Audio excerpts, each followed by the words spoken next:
मुझे मौका मिला, मुझे सौभाग्य मिला कि तेजा जी की मूर्ति प्राण प्रतिष्ठा प्रोग्राम में आप लोगों ने मुझे बुलाया और मुझे आज मंच पर बोलने का मौका दिया। मैं बताना चाहता हूं कि जिस प्रकार से तेजा जी महाराज ने समाज के अंदर एक मिसाल पेश की थी, गौ माता की रक्षा करके, उससे अपन लोगों को सीख लेनी चाहिए। आज जगह जगह तेजा जी के मंदिर क्यों बना रहे हैं? क्योंकि उन्होंने समाज के अंदर एक नई मिसाल पेश की थी, एक नया संदेश दिया था कि आप लोगों की रक्षा करोगे, लोगों के मान सम्मान की लड़ाई लड़ोगे तो लोग आपको पूजेंगे। ये शेखावाटी की धरती तो वैसे ही पूजनीय है, क्योंकि यहां से इतने लोग शहीद हुए इस देश की रक्षा करते हुए। मैं मानता हूं वो सब भाई लोग तेजा जी के रूप में है, अपने को उन लोगों की भी पूजा करनी चाहिए। जिस प्रकार से तेजा जी ने गायों की रक्षा की थी, वो लोग आज समाज की, अपन सब लोगों की सुरक्षा के लिए अपनी जान हाजिर रख के सीमा पे तैयार खड़े रहते हैं। मैं आज के युवा साथियों को भी बताना चाहता हूं कि आज अपना भविष्य अपने परिवार का, अपने प्रदेश का, अपने राष्ट्र का अपने हाथ में है कि अपन किस दिशा में मजबूती से आगे बढ़ते हैं। अपन आगे बढ़ के सही रास्ते पे चल के सही मंजिल चुनेंगे, सही जगह जाएंगे तो गांव, गरीब, देश, ढाणी, हर जगह का विकास होगा। आज आपको बता देना चाहता हूं कि देश और प्रदेश के अंदर बड़े बड़े अधिकारी छोटे छोटे गांव से निकल रहे हैं। अपन लोगों को ठाननी है तो एक ही बात ठाननी है कि अपना सपना बड़ा होना चाहिए, उसके लिए अपना रास्ता सही होना चाहिए, अपने तौर तरीके सही होने चाहिए, अपने संस्कार अच्छे होने चाहिए। मैं मानता हूं कि गांव से अच्छे संस्कार कहीं नहीं हो सकते।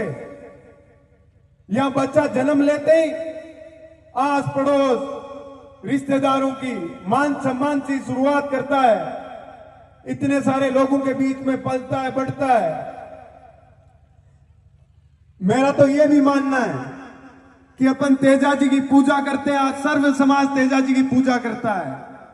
क्यों करता है? क्योंकि वो जात पात सबसे ऊपर उठ के, चाहे गाय माता की हो, चाहे बहनों माताओं की रक्षा की बात हो, उसके अंदर एम सबसे आगे खड़े रहे और अपने प्राणों को त्यागा है।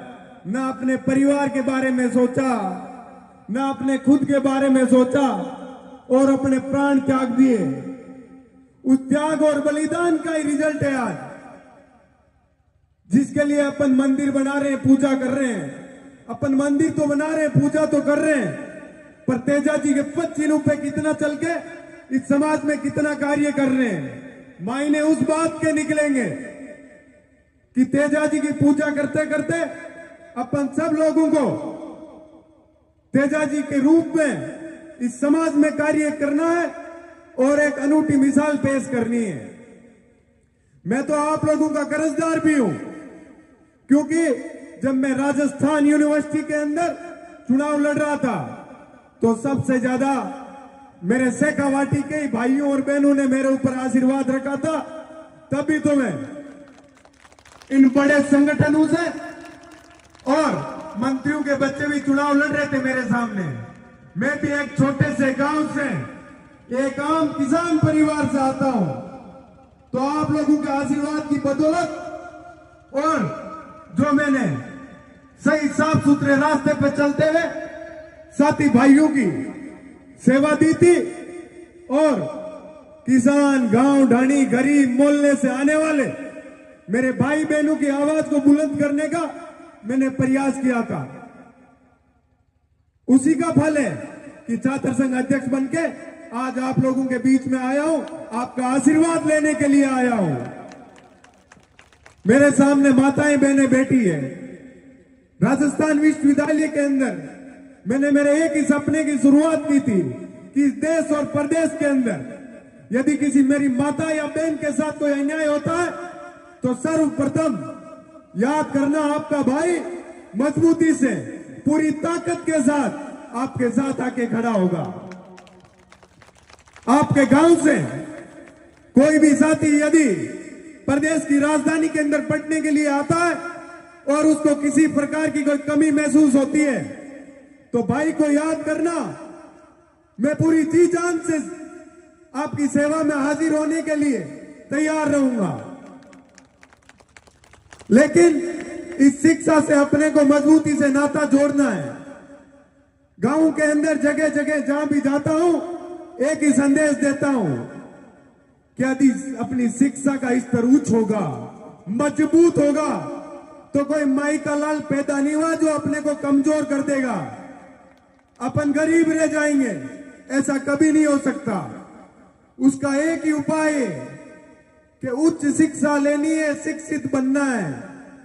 चाहे नौकरी लगे, चाहे बिजनेस करें, चाहे किसानी करें, यदि अपनी शिक्षा अच्छी होगी तो हर एक चीज के अंदर अपन अव्वल रहेंगे। कोई अपने को झुका नहीं सकता। मैं आपको लोगों को एक ताजा मुद्दा भी बता देता हूं कि ओबीसी आरक्षण की विसंगतियों को लेकर प्रदेश के युवा बड़े टाइम से पीड़ित थे। ये सरकारें भी अपनी ताकत का बारी बारी से परीक्षा लेती रहती है, तो अपन लोग इतने कमजोर नहीं है। जब सरकार अपन लोग बनाते हैं तो कानून भी अपने हित में अपने हिसाब से बनने चाहिए। तो मैं युवाओं को उस समय भी मैंने कहा था, अपन पूरी ताकत से लड़ेंगे और मजबूती से लड़ेंगे। मुख्यमंत्री जी आए थे मेरे राजस्थान यूनिवर्सिटी के अंदर, तो मैंने उनसे एक आगाज किया था, निवेदन भी किया था। मैंने कहा ये युवा यदि सड़क पे उतर गए, अपनी ताकत लगा दी, तो ना सरकार बचेगी और ना मुख्यमंत्री का पद बचेगा। हमारे हितों में यदि आप फैसला लोगे तो हम भी आपका स्वागत करेंगे और मजबूती से आपके साथ खड़े रहेंगे। तो मैं आपको बताना चाहता हूं कि अपन लोगों को अपने अधिकारों के बारे में, अपनी ताकत के बारे में मालूम होना चाहिए। जब मालूम होगा तो कोई झुकाने वाला माई का लाल नहीं है। और तेजा जी अपने को इतना आशीर्वाद देते हैं, इतनी ताकत देते हैं, अपन क्यों कहीं कमजोर पड़ेंगे? अपन सही रास्ते पे चलेंगे तो मजबूत मंजिल की ओर आगे बढ़ेंगे। इसी के साथ मैं आप सब लोगों का भी धन्यवाद करूंगा और जयकारा लगाऊंगा सत्यवादी वीर तेजाजी महाराज की, सत्यवादी वीर तेजाजी महाराज की। अब सत्य के रास्ते पे चलना है, तेजाजी के अनुरूप चलना है। ये प्रण आज अपने को लेना है कि इस तेजाजी के प्रोग्राम में आए तो तेजाजी के पद चिन्हों पे चलते इस समाज को तरक्की की ओर लेके जाएंगे और इस देश और प्रदेश का भविष्य उज्जवल करेंगे। राम राम साहब।